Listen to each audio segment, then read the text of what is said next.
బిస్మిల్లాహిర్రహ్మానిర్రహీం. అనంత కరుణామయుడు అపార కృపా సాగరుడైన అల్లాహ్ పేరుతో ప్రారంభిస్తున్నాను.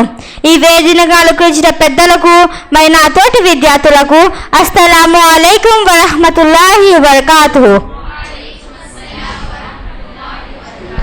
ఈరోజు నేను చెప్పబోయే ప్రసంగం పేరు వడ్డీ. అత్యాశ, పిస్నాయంతనం వీటన్నిటి సమాహారమే వడ్డీ సొమ్ము తినడం.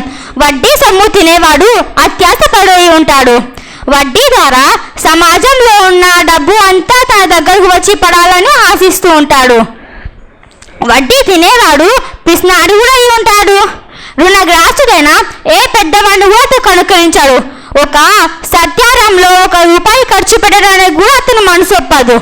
పుణ్యకార్యాలలో ఖర్చు పెడితే తన వద్ద ఉన్న సంపద తరిగిపోతుందని భయపడుతూ ఉంటాడు.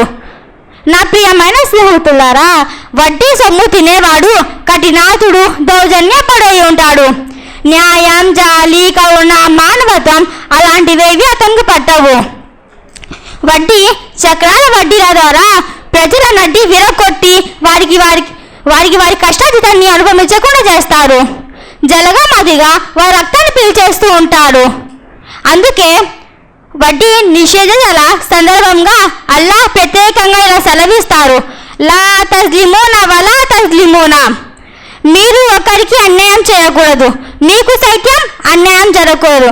అంటే మీరు ఇచ్చిన దానికన్నా మీరు ఎక్కువ పుచ్చుకుంటే అది మీరు చేసిన అన్యాయం, మీరు ఇచ్చిన దానికన్నా మీకు తక్కువ లభిస్తే అది మీపై జరిగిన అన్యాయం.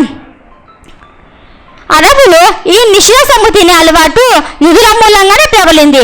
ఆ కాలంలో యుధులే డబ్బులు ఆశాయులు, పెట్టుబడిదారులు, పెద్ద వ్యాపారులు. వ్యవసాయదారులైన అరబులో సాధారణంగా యుధుల దగ్గర అప్పు తీసుకునేవారు. యుధులపై ముసివేయబడిన దైవానుగ్రహాలకు గల ఇలా తెలుపుతూ ఇలా అన్నారు, వారు తమకు నిషేధమైన వడ్డీని తినడం వల్లనే ప్రజల సొత్తును స్వాహా చేయడం వల్లనే వారికి ఈ శాస్తి జరిగింది. ఇస్లాం అవినీయమైన మీదట సమస్త జగతిలో రుణగ్రాసుల బయట శాపంగమైన ఈ పెట్టుబడిదారి దుంప తెచ్చింది. పాపకాలంలో తోడపడేవారు కూడా పాపంలో భాగస్వాములే.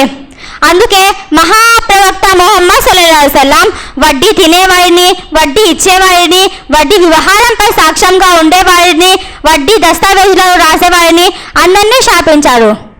చివరిగా అల్లాహ్ తన దువానగా అల్లాహ్ ఇచ్చిన వరాన్ని కృతజ్ఞతలుగా తెలుపుతూ జీవితాన్ని గడిపే సౌభాగ్యాన్ని ప్రసాదించుగాక. ఆమీన్ స్వామి. నాకు ఇంత పెద్ద అవకాశం పెద్దల కృతజ్ఞతలు తెలుపుకుంటూ అస్సలాము అలైకుం వరహమతుల్లాహి వబరకాతుహు.